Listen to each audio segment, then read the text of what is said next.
अब G7 summit में एक ऐसी चीज डिस्कस हो गई जो आपकी जॉब को डायरेक्ट अफेक्ट कर सकती है, आर्टिफिशियल इंटेलिजेंस। जी हाँ, दुनिया के ताकतवर लीडर्स AI को रेगुलर करने और जॉब्स को प्रोटेक्ट करने पर बातचीत कर रहे हैं। मगर क्यों और इस मीटिंग में मतलब G7 मीटिंग में और क्या क्या हुआ, आए इसको थोड़ा सिंपल लफ्जों में समझते हैं। सबसे पहले ये समझ लो कि G7 दुनिया की 7 बड़ी इकोनॉमी का एक बड़ा ग्रुप है। इसमें United state, Canada, United kingdom, France, Germany, Italy और जापान भी इसमें शामिल है। इस साल की मीटिंग में सबसे ज्यादा डिस्कस ईरान और इसराइल की टेंशन, यूक्रेन रशिया वार और ग्लोबल इकोनॉमी के बारे में हुई है। लीडर्स ने यहाँ पर कोशिश करी कि मिडिल ईस्ट में टेंशन कम हो जाए ताकि दुनिया में ऑयल सप्लाई और बिजनेस एक्टिविटी मुतासिर ना हो। लेकिन एक और दिलचस्प टॉपिक, एक बड़ा टॉपिक डिस्कस हुआ और वो है आर्टिफिशियल इंटेलिजेंस मतलब AI। अब लीडर्स का कहना है कि AI बहुत तेजी से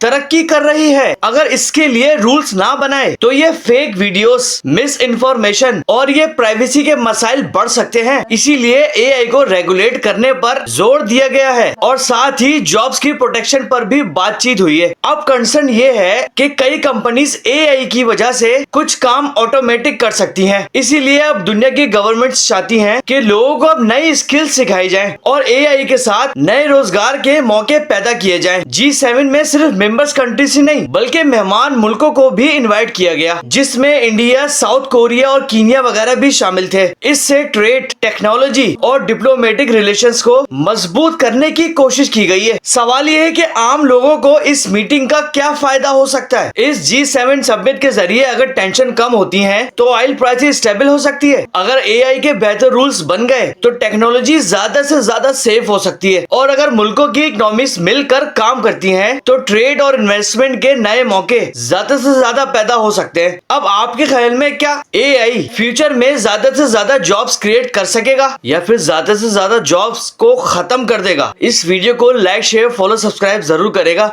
और अपनी राय का इजहार कमेंट्स में जरूर डिस्कस करेगा।